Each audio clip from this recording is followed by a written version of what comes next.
प्लासी की लड़ाई, जो 23 जून 1757 को हुई थी, भारतीय इतिहास की एक महत्वपूर्ण घटना थी और भारत के ब्रिटिश उपनिवेशीकरण में एक महत्वपूर्ण मोड़ थी। ये लड़ाई रॉबर्ट क्लाइव के नेतृत्व वाली ब्रिटिश ईस्ट इंडिया कंपनी की सेना और बंगाल के नवाब सिराज उद दौला के बीच लड़ी गई थी।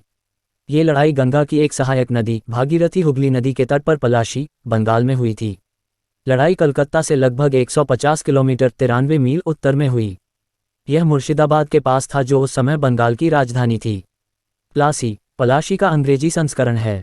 जून 1756 में बंगाल के युवा नवाब सिराज अद दौला ने विशाल सेना के साथ कलकत्ता को ईस्ट इंडिया कंपनी से छीन लिया था, जब कुख्यात ब्लैक होल प्रकरण हुआ था। अगस्त तक ये खबर मद्रास में कंपनी तक नहीं पहुंची और अक्टूबर तक क्लाइव, जो अब 32 साल का था, लगभग 2500 पुरुषों की मिश्रित यूरोपीय भारतीय सेना के प्रमुख के रूप में कलकत्ता के लिए रवाना हुआ। जनवरी 1757 की शुरुआत में उसने सिराज की सेना को खदेड़ दिया। क्लाइव ने निर्णय लिया कि बंगाल में कंपनी के हितों को सुरक्षित करने का सबसे अच्छा तरीका सिराज के स्थान पर एक नए और अधिक लचीले नवाब को नियुक्त करना है।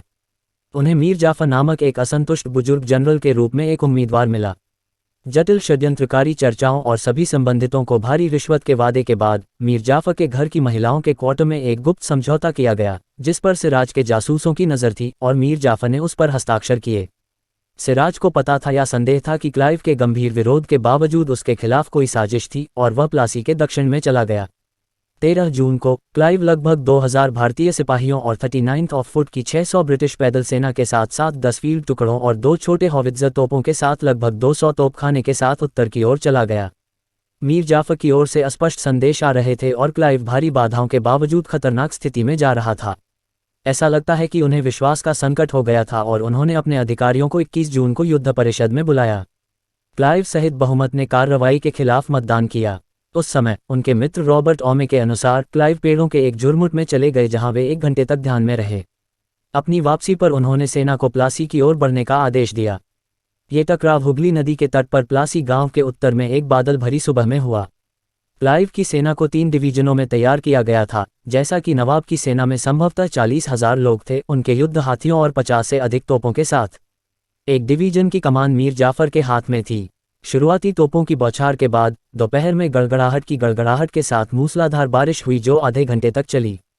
ब्रिटिश तोपखानों ने तुरंत अपनी तोप और गोला बारूद को तिरपाल से ढक दिया, लेकिन दुश्मन ऐसा करने में असफल रहा और उनके तोपखाने को कार्रवाई से बाहर कर दिया गया। इसलिए जब नवाब की सेना आगे बढ़ी तो यह मानकर कि क्लाइव की तोपें भी कार्रवाई से बाहर हो गईं।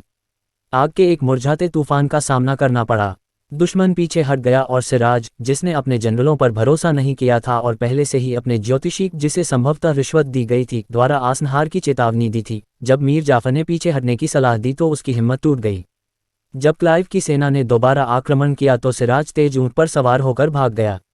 उनकी हतोत्साहित सेना ने भी ऐसा ही किया और जब अंग्रेज लगभग 5 बजे शत्रु शिविर में दाखिल हुए तो उन्होंने इसे परित्यक्त पाया। क्लाइव के अनुसार उसने 18 लोगों को खो दिया, जबकि उसने अनुमान लगाया कि नवाब की मृत्यु लगभग 500 थी।